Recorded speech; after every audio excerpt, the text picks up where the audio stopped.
Hoje eu vou falar sobre o reino de Deus.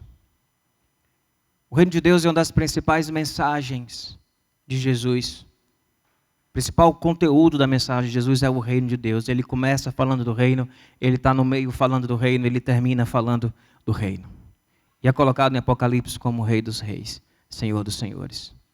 O reino de Deus, a gente pode olhar nos evangelhos e tem muita coisa sobre o reino de Deus nos evangelhos. Jesus fala muito sobre isso. De que o reino de Deus é um reino de paz. De que o reino de Deus é um reino de justiça. De que o reino de Deus é um reino de alegria no Espírito Santo. De que o reino de Deus ele é como uma semente que é colocada no coração do homem. E ela brota quando o coração deste homem está preparado para viver este reino, para poder deixar essa semente frutificar. O reino é comparado a uma pequena semente de um grão de mostarda, que tão pequena, mas que produz uma árvore tão grande que muitos vão ali poder se amparar embaixo dela. O reino é comparado a uma pérola preciosa, que quando o homem descobre aquela pérola, ele vende tudo que ele tem para comprar aquela pérola, porque ela é muito preciosa. É comparado a um tesouro escondido. Jesus fala muito do reino, muito. Mas hoje, eu quero de forma específica e especial falar que o reino de Deus é um reino de graça. O reino de Deus é um reino de graça. Mas aí eu fiquei pensando, será que todo mundo entende quando a gente fala graça? O que é graça de Deus? A gente fala tanto da graça de Deus aqui na igreja, não é? E às vezes eu fico no sentimento de que algumas pessoas não estão pegando o conceito da graça. Estão achando que o graça está simplesmente ligado a algo que é gratuito. E a graça tem uma aplicação muito mais complexa do que isso. Por isso eu queria hoje, antes de falar desse reino de graça, eu queria pontuar aqui o que é graça. O que é graça? Coisas que eu já falei, mas eu queria repetir antes de alinhar o conceito principal dessa noite. O que é graça? E eu gosto de uma observação quando se compara justiça, misericórdia e graça, porque eu acho que ajuda a gente a entender o que é a graça. Graça é amor imerecido. É amor incondicional. É o amor que insiste em nos amar, mesmo quando ele teria todos os motivos para deixar de amar. A graça é o amor de Deus por nós, que não se justifica na nossa natureza, nem nos nossos atos, mas se justifica na sua própria natureza, porque Deus é amor. Vamos entender o que é justiça, o que é misericórdia, para a gente compreender o que é graça? O que é justiça? Justiça é quando você recebe o bem ou o mal que você merece. Isso é justiça. É justo você merecer o mal e receber o mal. É justo você merecer o bem e receber o bem pelo bem que você fez. Isso é justiça. Recebermos o bem ou o mal que nós merecemos. Alguém aqui tem dúvida de que nós merecemos mal por muitas coisas? E alguém tem dúvida de que nós merecemos também o bem por muitas coisas? Então esse conceito de justiça é você receber o bem que você merece ou o mal que você merece. Isso é justo. Justo. Vamos pôr um passo a mais. Misericórdia. O que é misericórdia? Misericórdia é quando você não recebe o mal que você merecia receber. Quando Deus não dá a você o mal que você merecia receber pelas coisas que você fez, Ele está sendo misericordioso. Você merecia apanhar, e aí a misericórdia vem e diz, tudo bem, você merecia apanhar, mas você não vai apanhar. Você merecia ficar sem dinheiro, mas eu vou ser misericordioso com você, e você não vai ficar sem dinheiro, isso é misericórdia. A graça, ela vai um passo além. Graça significa recebermos o bem que nós não merecemos.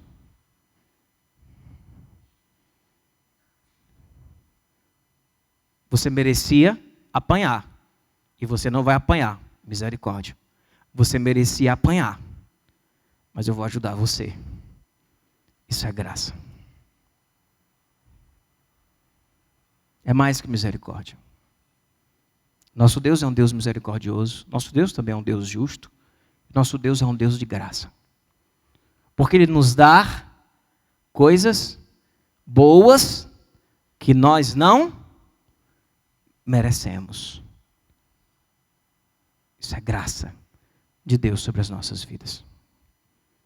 E quando eu digo que o reino de Deus é um reino de graça, é porque este reino, ele é implementado, ele é sinalizado a partir de sinais e de manifestações da graça do nosso Deus e de manifestações da graça daqueles que são chamados filhos de Deus sobre outros filhos de Deus, sobre circunstâncias práticas da nossa própria vida. Pagar o mal com o mal é misericórdia? Nem muito menos graça. Pagar o mal com o mal é justiça. O que foi que Jesus nos ensinou, o que Ele nos desafiou, ou antes disso, o que foi que Paulo, quando fala sobre o amor, ele nos desafia a viver? Eu queria ler com vocês Romanos 12. Romanos 12, o 17, o 20 e o 21. Paulo diz: não retribuam a ninguém mal por mal. Pelo contrário, se o teu inimigo tiver fome, dele de comer. Se tiver sede, dele de... Fazendo isso, você amontoará brasas vivas sobre a cabeça dele. Não se deixem vencer pelo mal, mas vençam o mal com... Isso é justiça, misericórdia ou graça? É graça. Vença o mal com o bem. A lógica do reino é essa. É eu receber o mal e pagar este mal, ou melhor, vencer este mal através do bem. Meus irmãos, quem aqui está disposto a viver isso? Eis o discurso de Jesus, eis o reino de Deus anunciado por Jesus Cristo. Vençam o mal com o bem. A lógica do mundo que nós vivemos é outra. Nós vamos respondendo num ciclo desgraçado. Nós vamos respondendo o mal com o mal. É como se tivesse uma engrenagem montada, é uma estratégia do mal, é a lógica do mal, uma engrenagem montada onde nós vamos simplesmente refletindo o mal que nós recebemos e devolvendo para as pessoas que estão ao nosso redor. O reino vem e quebra esta lógica de resposta. O reino vem e quebra essa lógica de resposta e fala: vençam o mal com o bem. Se o teu inimigo tiver sede, dá-lhe de beber. Mas não é assim que o nosso mundo funciona. Nós estamos o tempo todo respondendo o mal com o mal, o mal com o mal, o mal com o mal. Fomos explorados na nossa colonização. Veio um bocado de gente, fez o que fez aqui no Brasil, levou e roubou e fizeram um bocado de coisa. E a gente está até hoje o quê? Respondendo a essa exploração. Fazendo o quê? Explorando. Respondendo a essa exploração, explorando. Se você mora em Fortaleza, você sofre de um mal chamado falta de educação. E eu sou fortalezense, torcedor do Fortaleza, nascido nessa cidade, no Hospital Batista, ali na Para Antônio Tomás. Dos meus 42 anos, 38 morei aqui. Se você mora em Fortaleza, você sofre de um mal chamado falta de educação. No trânsito, nas filas de supermercado, em qualquer lugar que você for. Isso é um mal. E como é que nós estamos reagindo a este mal? Na lógica do mundo ou na lógica do reino? Reagimos muitas vezes na lógica do mundo. Fazendo o quê? Sendo mal educado também. Então, se alguém, você está no trânsito, e você dá o pisca para trocar de faixa, e o cara está aqui atrás, ele acelera, para que você não consiga trocar de faixa. Você recebeu um mal. E o que é que você faz? Lá na frente, muitas vezes, como é que você responde a esse mal? Quando você vê um cara dando a seta, vem um negócio lá dentro do seu coração, que diz, ninguém deixa você entrar. Você vai deixar. Ninguém deixa você entrar, você vai deixar.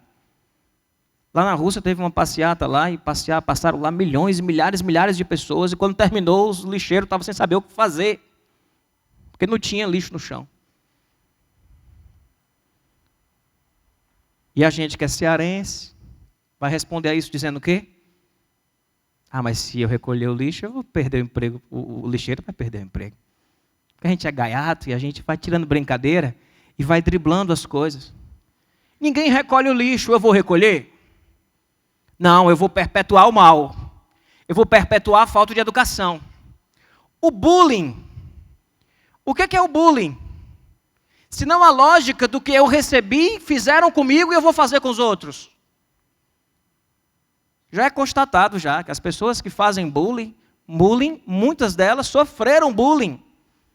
Elas estão reproduzindo uma dor que sofreram, uma brincadeira que fizeram com ela está reproduzindo isso com outras pessoas.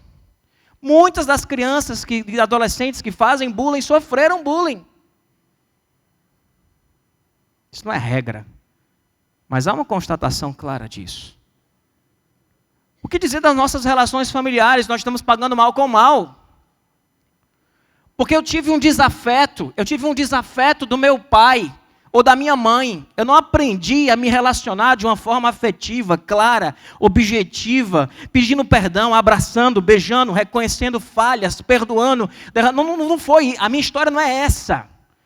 Alguém diz. E aí você perpetua isso. Você responde ao desamor com desamor. Você responde violência com violência. Você responde frieza com frieza. Você responde à irresponsabilidade com irresponsabilidade. E nós vamos perpetuando uma lógica do mal. Do olho por olho, dente por dente. Do bateu, levou. Do violência para vencer a violência. E nada disso. E eu não vou questionar aqui, entrar na questão de que se funciona. Eu não quero saber se funciona. Eu quero dizer que isso não tem a ver com o reino. Porque o reino acontece sobre outra lógica. Vence o mal com o bem. É dar a cara a tapa. É ser besta. É chegar a ser besta. E a gente é orgulhoso demais para ser gracioso. Porque graça a gente faz quando a gente não está com orgulho no coração da gente. Se você está inseguro, se você é orgulhoso, se você é prepotente, eu digo para você, você não vai conseguir agir com graça. Porque agir com graça e implementar este reino de graça não é algo natural e fácil para nós pecadores que estamos acostumados a responder o mal com o mal. E quanto mais mal a gente faz, respondendo ao mal que nós recebemos, mais mal nós geramos. E tudo só vai piorando. Está claro esse conceito, meus irmãos? Mas o reino de Deus é outra lógica. E agora sim vou para as palavras de Jesus, em Mateus, capítulo 5, do 40 ao 48.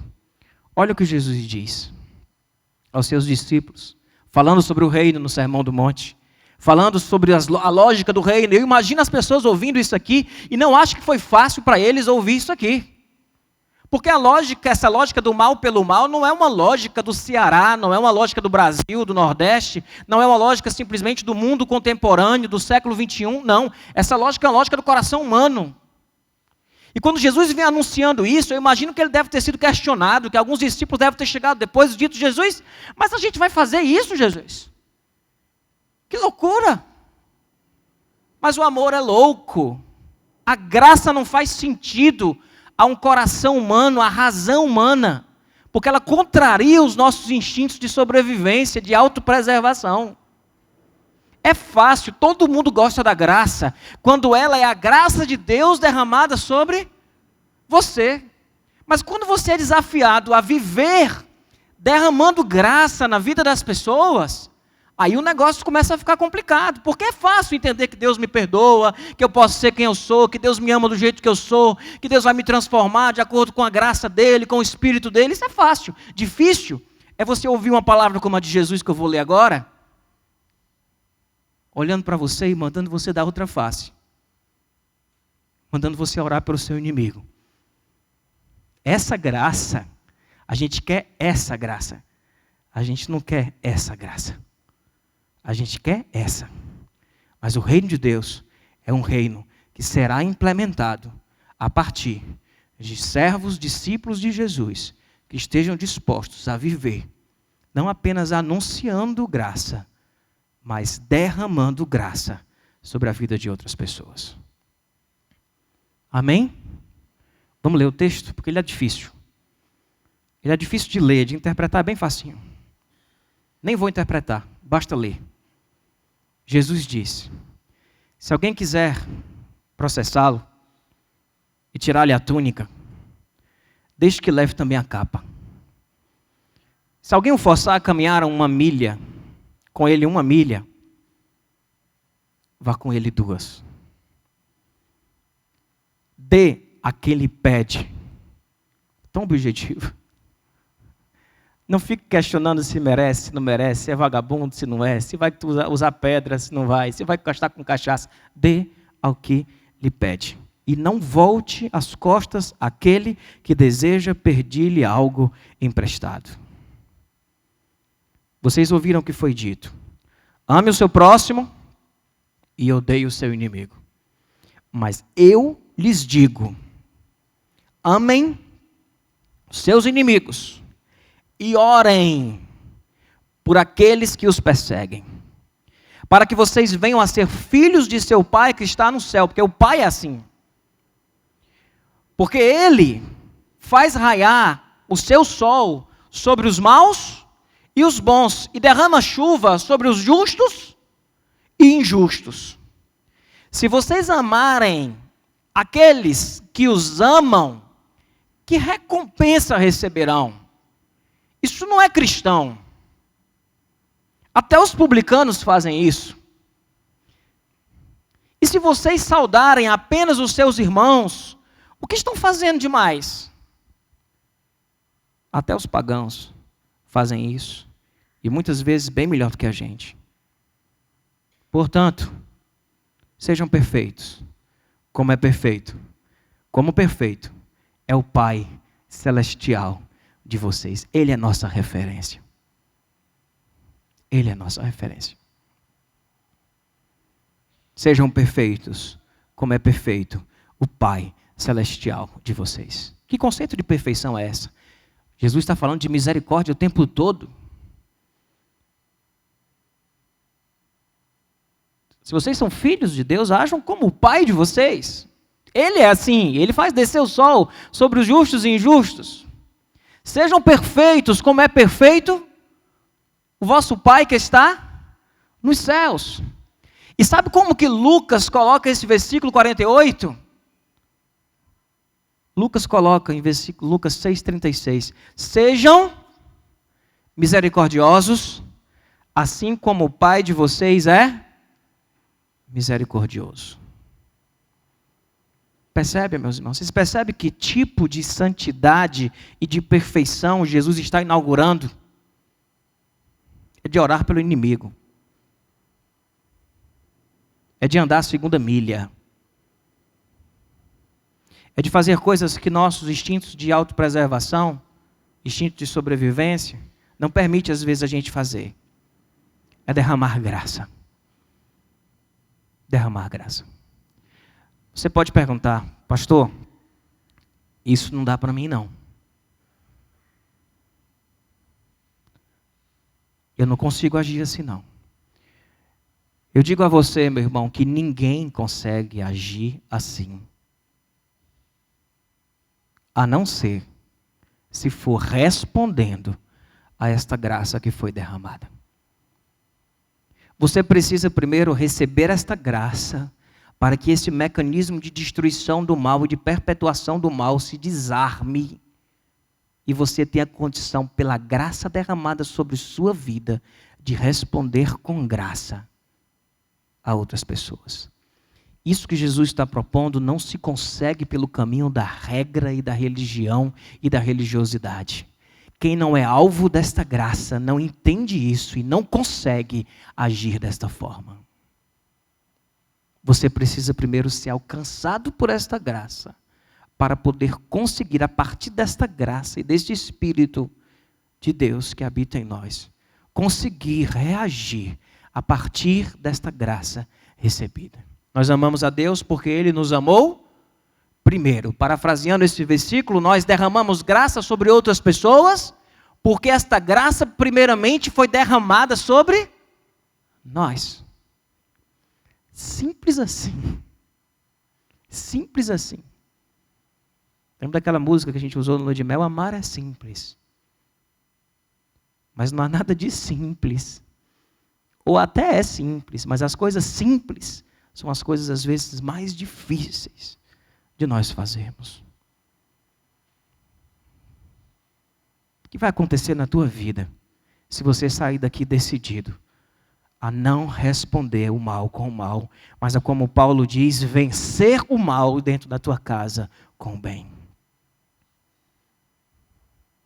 O que vai acontecer se a igreja de Jesus Cristo, que mora nessa cidade de Fortaleza, começar a responder e a vencer o mal com o bem, em coisas pequenas no seu dia a dia? Porque todos os dias nós temos a oportunidade de responder o mal e de vencer o mal com o bem. O que aconteceria com a nossa cidade? O que aconteceria com o nosso país? O que aconteceria com o seu casamento? O que aconteceria com a sua relação com os seus filhos? Se você dissesse, eu não vou mais ficar reagindo ao mal que foi derramado sobre mim. Jesus me liberta, me cura, derrama teu amor e desarma esta bomba das trevas na minha vida. Eu quero vencer o mal com o bem. Com o bem. E isso é muito poderoso. Jesus não estava falando de qualquer coisa, não. Jesus estava anunciando um reino, de fato, que seria capaz de revolucionar toda a humanidade. Se o nosso coração for como a terra boa, que a semente vem, cai e frutifica, que nós possamos dar frutos de graça em nossas relações, em todos os nossos contextos. Amém, meus irmãos? Queria que vocês assistissem um vídeo que ilustra um pouco isso, que mostra essa realidade. E depois do vídeo, eu volto aqui para ainda falar alguma coisa.